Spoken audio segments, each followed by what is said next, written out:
38వ దిన ఆధ్యాత్మిక వసంత దినమునకు మిమ్మల్ని ప్రేమపూర్వకముగా ఆహ్వానిస్తున్నా. ఆత్మీయ వసంతంలో మరొక దినమును ఇచ్చిన దేవదేవుడు నిత్యము స్తుతినందునుగాక. ప్రార్థన. ప్రేమ నమ్మకము గల తండ్రి, కృపగల దేవ, గత కాలమంతయు గడిచిన దినములను కాచి కాపాడే విధానమును పెట్టుదనా వీరిచ్చిన యొక్క దినము నాయన మీకు మహిమకరముగా మా జీవితములకు మేలుకరముగా మీ వైపు మలుచుకున్నట్టుకు మీ కృపను క్షేమమును నాపై మాపై జరిపిస్తున్న విధానమును పెట్టుదనా. గడిచిన దినములని మీ యొక్క వాత్సల్యం చొప్పున మమ్మల్ని నడిపించిన తండ్రి, ఇక పరిశుద్ధ వారంలో నా తండ్రి నాయన 5వ దిన సహవాసంలో మిమ్మల్ని ఆశ్రయించుటకును మీకు మహిమకరంగా మేము జీవించుటకును నాయన యొక్క లెంట్లో నా తండ్రి 38వ దిన సహవాసంలో మీ ముందు మేము మీ చేతికి అప్పగించుకున్నట్టు మీ పాదములు ఎందుకు కుమరించబడినట్లు మీరు ఇచ్చిన అవకాశం మనం పెట్టుందనా. ఈ దినములని నాయన మమ్మల్ని మేము బలపరుచుకుని ఇతరులను బలపరచుకుని మీరు చూపిన కృపను బట్టి ఉందనా. కృపామాయడ, ప్రేమామాయడ, మీకు మహిమకరమైన జీవితాన్ని మా జీవితానికి కావాల్సిన వెలుగును మీరు అందిస్తున్నందుకు వందనాలు తెలియచ్చు. ఈ దినం మీరు మాతో మాట్లాడమని మీకు మహిమకరంగా మమ్మల్ని మార్చమని యేసునామమున నడుచున్నాము తండ్రి. ఆమేన్. హల్లెలూయా. రేయి పవలు నీ పద సేవే యేసు ప్రభువా చేయుట మేలు, సాటి లేని దేవుడ నీవే, నాదు కోట కొండయు నీవే. సాటి లేని దేవుడ నీవే, నాదు కోట కొండయు నీవే. రేయి పవలు నీ పద సేవే పరమపురిలో వరదా నిరతం, దూతగణములు స్తుతులను సల్ప. పరమపురిలో వరదా నిరతం, దూతగణములు స్తుతులను సల్ప. శుద్ధుల పరిశుద్ధులను పూజనుందే దేవుడని.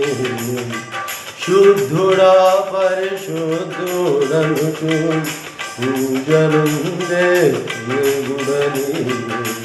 రేయి పవలు నీ పద సేవే జిగటమన్నే మానవులంతా, పరమ కృమరి ప్రభుడవు నీవే. జిగటమన్నే మానవులంతా, పరమ కృమరి ప్రభుడవు నీవే. సృష్టికర్తను మరచి జనులు సృష్టిని పూజించుట తగున. సృష్టికర్తను మరచి జనులు సృష్టిని పూజించుట తగున. రేయి పవలు నీ పద సేవే నరుల నమ్ముట కంటే నిజముగా నీదు శరణం శరణము దేవా. నరుల నమ్ముట కంటే నిజముగా నీదు శరణం శరణము దేవా. రాజులను ధర నమ్ముట కంటే దారదవునా ఆశ్రయం. రాజులను ధర నమ్ముట కంటే దారదవునా ఆశ్రయం. రేయి పవలు నీ పద సేవే పరమ గురుడవు ప్రభులకు ప్రభుడవు, వరము చేర్చు పరము నీవే. పరమ గురుడవు ప్రభులకు ప్రభుడవు, వరము చేర్చు వరము నీవే. అడగు జాడలు నడచిన హానుకు పరము చేరే ప్రాణము తోడా. అడుగు జాడల నడచిన హానుకు పరము చేరే ప్రాణము తోడా. రేయి పవలు నీ పద సేవే మృతుల సహితము లేపినావు, మృత్యుముని గెలిచి లేచినావు. మృతుల సహితము లేపినావు, మృత్యువును గెలిచి లేచినావు. మృతులెల్లా లేచెడి వాడవు మృత్యువును మృతి చేసి మృతులు నెల్లాలే పెడివాడము మృతులెల్లా మృతి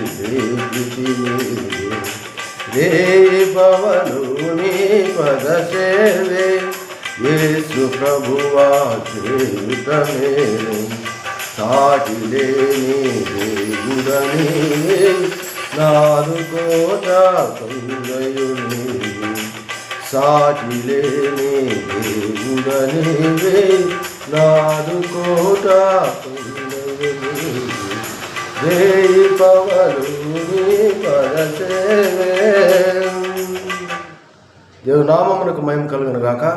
మీ అందరికీ ప్రభు అయిన యేసుక్రీస్తు వారి ప్రశస్త నామమున శుభాభివందనాలు తెలియజేస్తూ ఈ 38వ దిన ధ్యానమునకు మరొకసారి మిమ్మల్ని ప్రేమపూర్వకముగా ఆహ్వానిస్తున్నాను. క్రీస్తు కృప మనకు సదా తోడై నడిపించి బలపరుచును గాక. ప్రియులరా, ఇక పరిశుద్ధ వారంలో ప్రభు మనతో మాట్లాడుచున్న ఇక మాటల్లో ప్రభువుని బట్టి దేవునికి వందనాలు తెలియజేస్తున్నా. అంతేకాదు, ఆధ్యాత్మిక వసంతం అనే యొక్క లెంట్ సీజన్లో క్రమము తప్పకుండా 38 దినములు మీరు ఉన్న విధానమును బట్టి ఈ ముగింపులో ప్రభుపై ఆసక్తి కలిగి ప్రభు రూపానికి మారాలన్న తలంపును బట్టి వందనాలు తెలియజేస్తున్నా. జ్ఞాపకం చేస్తున్నాను, ఇక ఆధ్యాత్మిక వసంతంలో ఈ యొక్క 4వ దినమున, క్షమించండి 5వ దినమున, అనగా పరిశుద్ధ వారంలో 5వ దినము, ఇక ఆధ్యాత్మిక వసంతంలో ల్యాండ్ సీజన్లో 38వ దినమున మనం ప్రభుతో కూడా జీవించాలని, ప్రభువుని కలిగి ఉండాలన్న ఆసక్తిని బట్టి మీకు వందనాలు తెలియజేస్తూ మత్తయి సువార్త 24వ అధ్యాయంలో ఈ యొక్క గురువారపు దినమున యేసు ప్రభు దేవాలయమునకు వెళ్ళడం మనం చూస్తున్నాం. యేసు ప్రభు వారు దేవాలయం నుండి బయటికి వస్తుండగా మనం చూస్తున్నాం. ఈ మధ్యలో దినాల్లో కొన్ని మనకు అవసరమైన వాటి గురించి మాట్లాడుకున్నాం. అయితే ఈ దినమున మత్తయి సువార్త 24వ అధ్యాయము యేసు దేవాలయం నుండి బయలుదేరి వెళ్ళుచుండగా ఆయన శిష్యులు ఆ దేవాలయం కట్టడను ఆయనకు చూపవచ్చని. చూడు దేవుని బిడ్డలారా, దేవాలయానికి అధిపతియే యేసు ప్రభువారు. దేవాలయమే దేవుని యొక్క ప్రతిరూపం. అందుకనే అపోస్తుల కార్యము 20వ అధ్యాయం 28వ వచనంలో దేవుడు తన స్వరక్తం ఇచ్చి సంపాదించిన సంఘమని ప్రవక్తల నోట పలికిన మాటలను నీతిమంతులు, విశ్వాసులను, శిష్యులు నెరవేర్చిన కార్యములను బట్టి ఆ వైద్యుడైన లూకా ఆ మాట ఎత్తి రాస్తున్నాడు. దేవుడు స్వరక్తం ఇచ్చి సంపాదించిన సంఘము.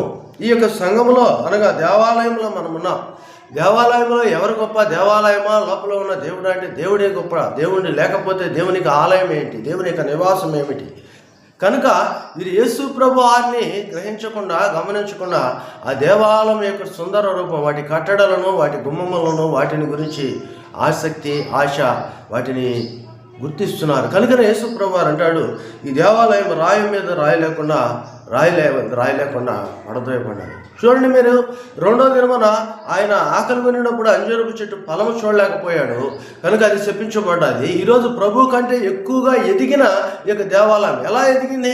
మనుషులు ప్రభువుని హెచ్చించవలసిన వారు, ప్రభువుని స్తుతించవలసిన వారు, ప్రభువుని గణపరచవలసిన వారు ఇప్పుడు దేవాలయాన్ని గుర్తిస్తున్నారు, కానీ దేవాలయమునకు అధిపతి అయిన యేసునాథుని గుర్తించలేకపోతున్నారు. అవునండి, ఈరోజు మనం దేవాలయంలో ఉన్నా కానీ ఎవరికి రాయబారులుగా ఉన్నాం, ఎవరి శిష్యులుగా ఉన్నాం, ఎవరిని కలిగి వచ్చామంటే ప్రభువుని కలిగి వచ్చాం, కానీ ఇక్కడ ఉన్న మనుషులను కాదు, ఇక్కడ ఉన్న సేవకులను బట్టి కాదు.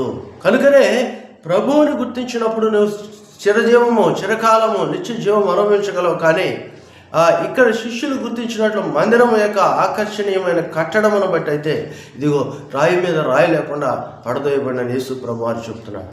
మన జీవితాల్లో కూడా ఇటువంటి స్థితి ఉన్నది. ఇదైన తర్వాత ఆయన కొండ మీద కూర్చున్నప్పుడు శిష్యులు వచ్చి ఈ యుగాంతానికి సూచనలు లేవని అడుగుతున్నాడు. అవును, చెప్పాడు యేసు ప్రభు వారు కొన్ని.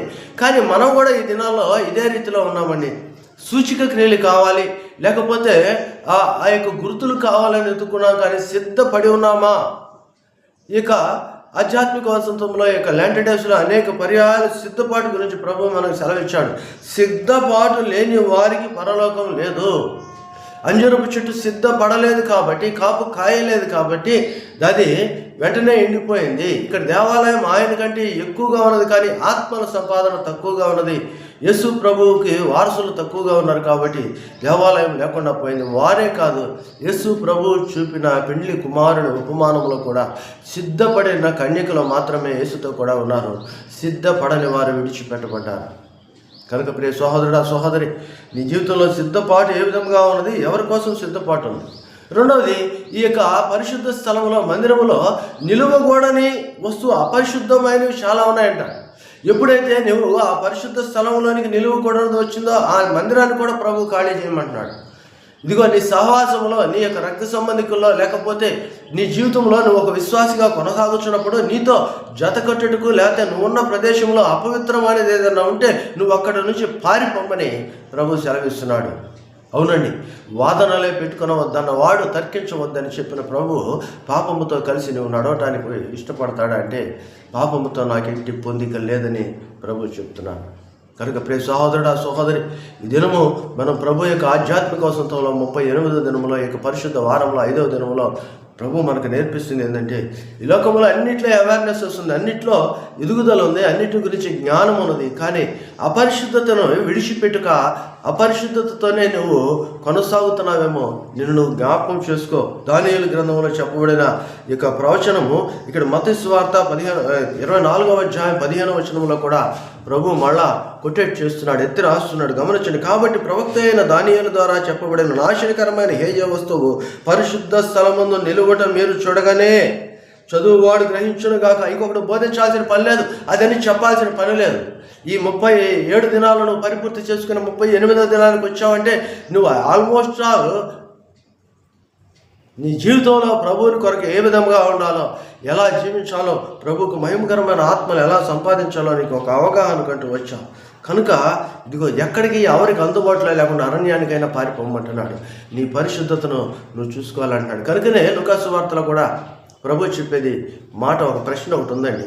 మనిషి కుమారుడు భూమి మీదకి వచ్చినప్పుడు విశ్వాసము కనుగొనునా?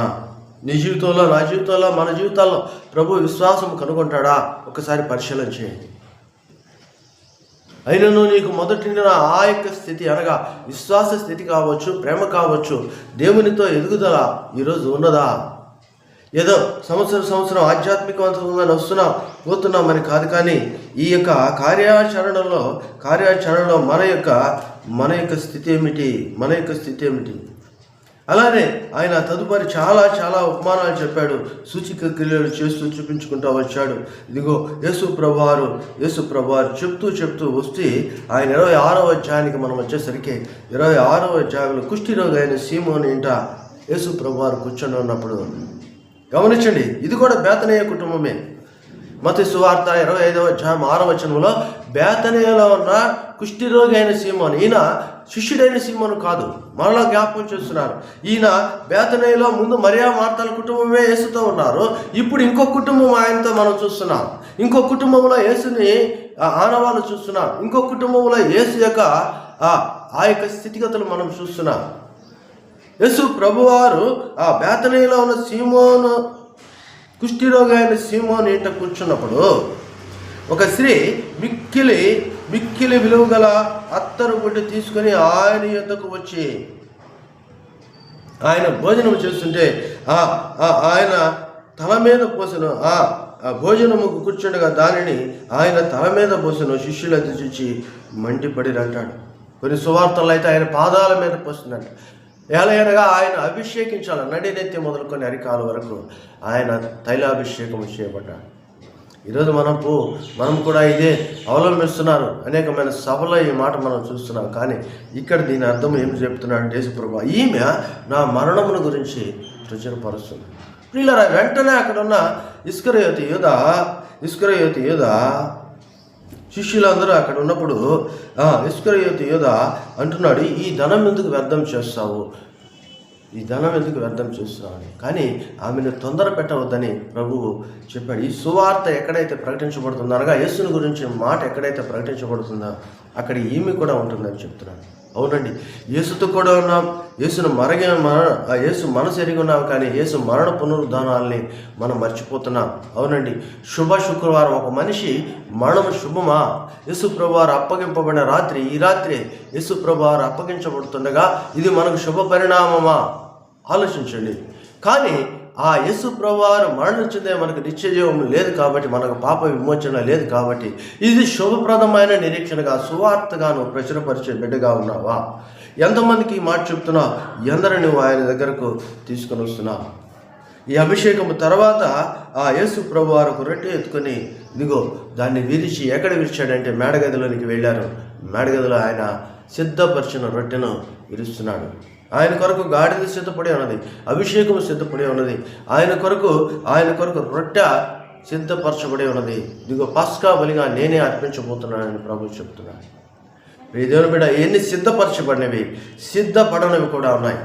సిద్ధపడని వాటికైతే శాపం ఉన్నది, సిద్ధపరిచిన వాటికి ప్రభు రాక వరకు ప్రభువుకు మహిమకరంగా జీవించే నిత్య జీవం ఉన్నది. కనుక ఈ రెండిటిలో నువ్వు దేనిలో ఉన్నావు? ఆయనకు గిన్నె పట్టుకుని కృతజ్ఞతాస్తుతులు చెల్లించి వెలిచి, ఇది మీ కొరకై అర్పించబడిన ఆ యొక్క శరీరము నన్ను జ్ఞాపకం చేసుకుంటూ దీన్ని చేయడని చెప్తున్నాడు ప్రభువుని మర్చిపోతున్నా.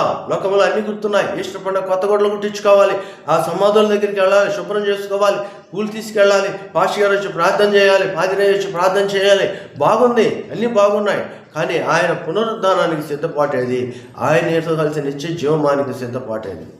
ఒక ఆచారయుక్తమైనది అయితే ఇది అవసరమో లేదు, కానీ ఇదిగో ఆత్మీయ స్థితికి నిన్ను నువ్వు బంధించుకున్నట్టుకి ఇది పునాది రాయి కావాలని ప్రభువు నీకు సెలవిస్తున్నాడు. కనుక ఈ రాత్రి ఆయన రొట్టె పుచ్చుకున్న తర్వాత వారు చెల్లాచెదరు చేయబడటము, వారు యేసు ప్రభు వారిని రాను వారు వచ్చి బంధించక మునుపు ఆయన గెస్సెమనే వనము శిష్యులను తీసుకుని వెళ్ళటం, అక్కడ వారికి ప్రార్థనలో ఆయన అద్భుతాలు చూపించటం, అనగా మోషేను ఏలియాను కొన్ని దర్శనాన్ని అక్కడ చూపిస్తున్నాడు.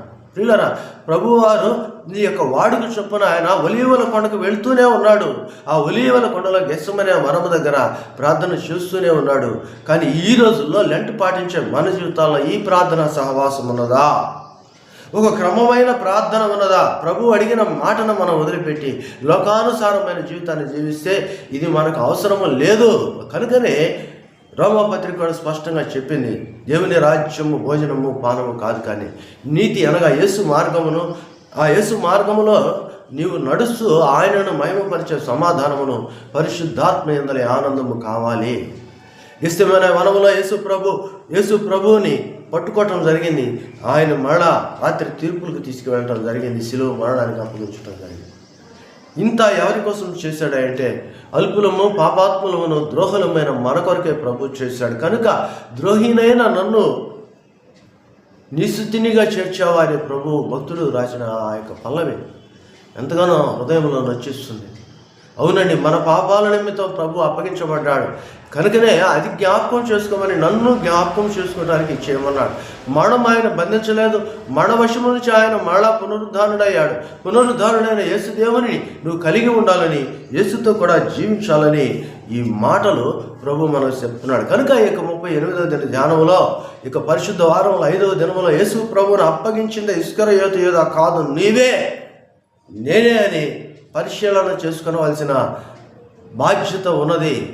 ఈ బాధ్యతలో మనము, ఈ గుర్తులో మనం ముందుకు సాగాలని ప్రభు సెలవిస్తున్నాడు. కనుక ప్రియ సహోదరుడా సహోదరి, వాక్యం స్పష్టం గమనించండి. రోమీయులకు రాయబడిన పత్రిక 15వ అధ్యాయం సెలవిస్తుంది, ఈ హేతువు చేత మీ యుద్ధకు రాకుండా, ఏ హేతువు చేత ఈ సువార్త ప్రకటించడానికి నేను బయలుదేరినప్పుడు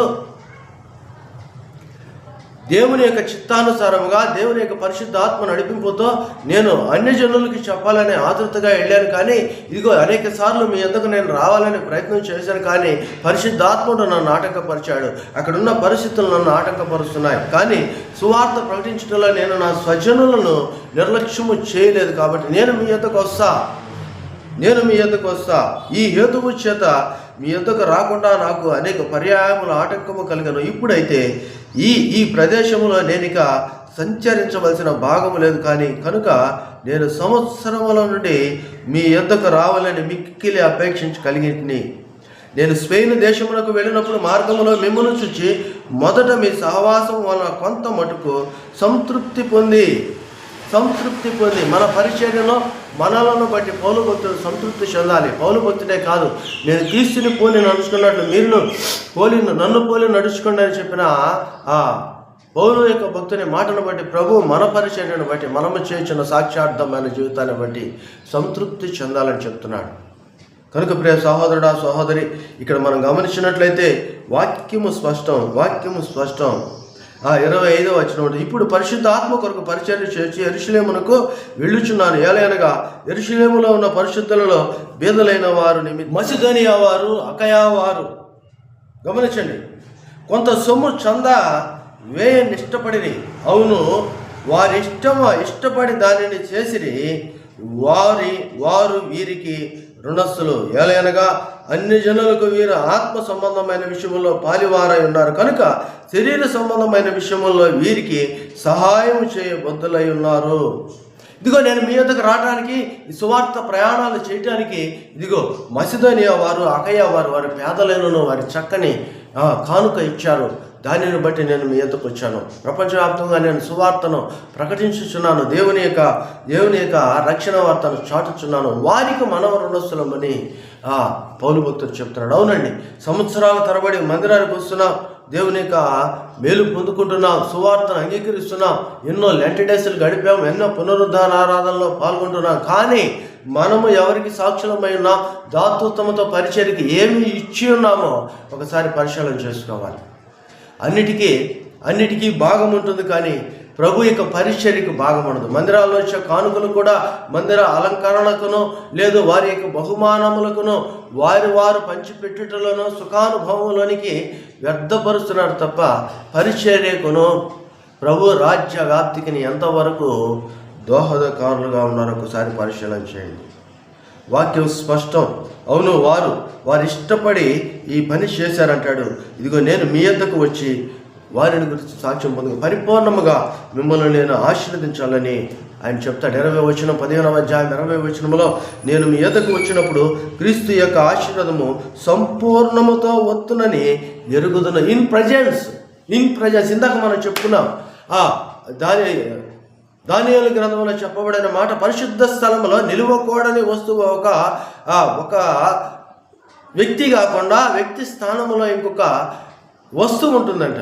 యాజకుడు కాకుండా యాజక ధర్మము నిర్వర్తించడంలో ప్రభువుకు అయోగ్యమైనది ఉంటున్నారు, ప్రభువుకు అయోగ్యమైన వ్యక్తులు ఉంటున్నారు. లేకపోతే కొన్ని వస్తువులు యాజకుని పని చేస్తున్నాయి. గమనించండి, రోబో ఎప్పుడైనా మనిషి అవుతాడా? ఏఐ టెక్నాలజీలో నువ్వేమి చేయగలవు? పోలిన దాన్ని చేయగలవు, కానీ నిజ రూపాన్ని చూపించగలవు, కానీ నిజము చేయగలవు అంటే చేయలేవు. నమ్మించగలవు, మెప్పించగలవు, ఆనందించగలవు, కానీ నిత్య జీవానికి ఇవి నడపలేవు. కనుక ప్రభు ఇచ్చిన ఈ క్వాలిటీ, ప్రత్యక్షమైన అనుభవం, ప్రత్యక్షమైన ఆశీర్వాదము మీకు నేను ఇవ్వాలని పౌలు భక్తుడు ఇక్కడ సంపూర్ణత గురించి మాట్లాడుతున్నాడు. ఇటు సంపూర్ణతలో మనం ఉండాలని ప్రభు కోరుతూ ఈ యొక్క 15వ అధ్యాయం ముగింపు మాటలో 30, 32, 33 వచనాల్లో ఆయన చెప్తాడు. సహోదరులారా, నేను యోదయలోనున్న అవిధేయుల చేతుల్లో నుండి తప్పింపబడి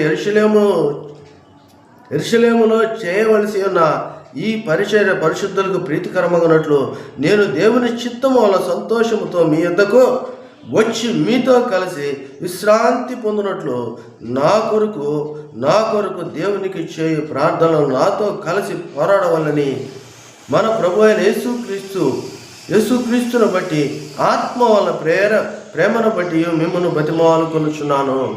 అవునండి, విశ్వాస సమూహంలోనే ఉన్నారు, ఈ యొక్క లెంట్ ఆరాధనలోనే ఉన్నారు, క్రైస్తవ జీవితం జీవిస్తూనే ఉన్నారు, కాపరులుగానే ఉన్నారు, పెద్దలుగానే ఉన్నారు, సువార్థికులుగానే ఉన్నారు. కానీ ప్రభు చిత్తముకు లోపడకుండా ప్రభు చిత్తమును నెరవేర్చే వారిని ఇబ్బంది పెట్టుచున్నారంట. పౌలునే ఇబ్బంది పెట్టారు, కానీ ఇటువంటి ఇబ్బందులన్నింటినీ జయించి నేను మీ యొద్దకు వస్తాను, పరిపూర్ణమైన ఆశీర్వాదం ఇస్తాను. అయితే మీకు ఒక బాధ్యత ఉన్నది, మీరు మీ ప్రార్థనలో నన్ను గురించి ప్రభువుని బతిమలాడుకోండి. మీ ప్రార్థనలో నన్ను గురించి ఒకరికొకడు ప్రార్థన చేసుకునేది అని నేర్పిన పౌలు ఈ రోమపత్రిక మొదటి అధ్యాయంలో ప్రార్థన యందు బ్రతిమాలుకొనుచున్నానని మొదట ప్రారంభించి ఈ 15వ అధ్యాయాన్ని కూడా ప్రార్థన యందు బ్రతిమాలమని ఇప్పుడైతే నేను బ్రతిమలాడుకొనుచున్నాను, ముగింపుకు వచ్చేసరికి మీరు నా కొరకు ప్రార్థన చేయవలసిన వారై ఉన్నారు. అనగా తన సమాన స్థితికి వారిని ఎదిగేలా ఆయన ప్రయాసపడుచున్నాడు. ఆయన మాటల ద్వారా, ఆయన యొక్క కమ్యూనికేషన్ ఉత్తర ప్రత్యుత్తరమ ద్వారా ఆయన వారిని బలపరుస్తున్నాడు. ఈ రకంగా మన జీవితాల్లో కూడా క్రీస్తుని గురించిన సాక్షులుగా మనం ఉండాలని పౌలు యొక్క అభిలాషను, ప్రభు యొక్క ఉద్దేశమును, చిత్తాన్ని మనం నెరవేర్చే బిడ్డలుగా ఉండాలని పౌలు భక్తుడు రోమపత్రిక ద్వారా మనతో మాట్లాడుతున్నాడు. ఇది ప్రభువుని బట్టి మనము ఈ సంవత్సరం ధ్యానంలోనికి నడవాలని ప్రభు చూస్తున్నాడు, కోరుతున్నాడు. కనుక ఇటు కృపలో 33వ వచనములో సమాధానకర్తకు దేవుడు మీకందరికీ తోడై ఉండను గాక, ఆమేన్. సమాధానమును అనుగ్రహించి యేసు దేవుడు మనందరికీ తోడై ఉండునుగాక అని పౌలు భక్తుడు సెలవిస్తున్నాడు. ఇటు కృప, ఇటు యొక్క దయలో క్రీస్తుని పొందుకుందాం. ఈ యొక్క మాండీ థర్స్డే, ఈ యొక్క పరిశుద్ధ ఆచార గురువారం కూడిన ఈ యొక్క దినములో ప్రభువును బలను సమీపిస్తున్న మనము అనేకులు ఎదుటి ప్రభువుకు సాక్షులుగా ఉన్నామా లేదా, సాక్షార్థమైన జీవితమును జీవిస్తున్నామా లేదా అని పునర్పరిశీలన చేసుకొని, ఇదిగో ఆయన పాదములను, ఆయన యొక్క తల నుండి పాదముల వరకు ఆ అత్తరుతో అభిషేకించిన ఆ స్త్రీ వలె, సిద్ధపరచిన మేడగదిన ఆయనకి ఇచ్చిన ఆ శిష్యుల వలె, ఇదిగో ఆయన కొరకు జీవితాలను వదిలేసిన బిడ్డల వలె మనము ఉండాలని, సజీవ యాగములుగా శరీరములు సమర్పించుకొని దేవుని యొక్క సమాధానం పొందుకోవాలని, పరిశుద్ధాత్మ యందలి ఆనందము మనల్ని ఏలాలని పౌలు భక్తుల ద్వారా ప్రభు కోరుకుంటున్నాడు. కనుక ప్రియ సహోదరుడా, సహోదరి, ఈ దినము నిన్ను ప్రభు చేతికి అప్పగించుకో. రాత్రంతా ప్రార్థనలో కొనసాగు. ప్రభు నీ కొరకు అనుభవించిన ఆ అక్రమ అన్యాయపు శిలువ శిక్షను నీ కొరకని నువ్వు గ్రహించు. ప్రభువులో పునరుద్ధానం చెందు. కనుకనే ఆయన అంటున్నాడు, ఇది ప్రభు శరీరం అని వివేచించక తిని త్రాగువాడు శిక్షావిధి కలుగును అంటాడు. అంటే తెంచుకుంటున్నామంట. కనుక ఆ స్థితి మనకు ఉండకుండా ప్రభు నా కొరకు నలగొట్టబడ్డాడని, ప్రభు నా కొరకు సిలువ వేయబడ్డాడని నిన్ను నీవు పరిశీలన చేసుకుని ప్రభులోకి నడువు. ప్రభు కృప నీకు తోడై నడిపించునుగాక, ఆమేన్, హల్లెలూయా. నీ కొరకైన ప్రార్థన. ప్రేమ నమ్మకం గల తండ్రి, కృపగల దేవా, మీరు ఇచ్చిన శ్రేష్టమైన సమయమును బట్టి ఉందనా, కేవలం మీ ఉచితమైన కృపలో సజీవుల లెక్కలో చేర్చిన తండ్రి, మరొకసారి నన్ను మమ్మల్ని మీరు బలపరిచి భద్రపరుచిన విధానమును బట్టి ఉందరా. దేవాలయమును చూచి ఎక్కువగా ఉన్నదన్నప్పుడు దేవాలయం లేదు, అంజూరపు చెట్టు ఫలించినప్పుడు అంజూరపు చెట్టు లేదు. మేము కూడా ఫలించినప్పుడు, మిమ్మల్ని గురించిన సరైన అవగాహన లేనప్పుడు, మీ కొరకు సిద్ధపడినప్పుడు, నిర్లక్ష్యంతో ఉన్నప్పుడు మమ్మల్ని కూడా మీరు ఆశ్రయించుకునే స్థితిలో మేము ఉండకుండా మీ కట్టుకట్టబడే భాగ్యమును, మీ శరీరముల గురించి, రక్తముల గురించి ఒప్పందపడే భాగ్యమును, మీ కొరకు అనేకులను సంపాదించు భాగ్యమును, మేము ఎడలేని పక్షంలో మేము సంపాదనలు ఇచ్చి నాయన మిమ్మల్ని గనపరచు భాగ్యమును ఈ బిడ్డలకు దయచేయమని యేసుక్రీస్తు వారి పరిశుద్ధ నామమును అడిగి వేడుచున్నాము తండ్రి, ఆమేన్, హల్లెలూయా. తండ్రి, కుమార, పరిశుద్ధాత్మ త్రియేకదేవ సకలమైన దేవుని సదా మీ కుటుంబములకు, వ్యక్తిగత జీవితములకు ప్రభువు తోడై నడిపించునుగాక, ఆమేన్.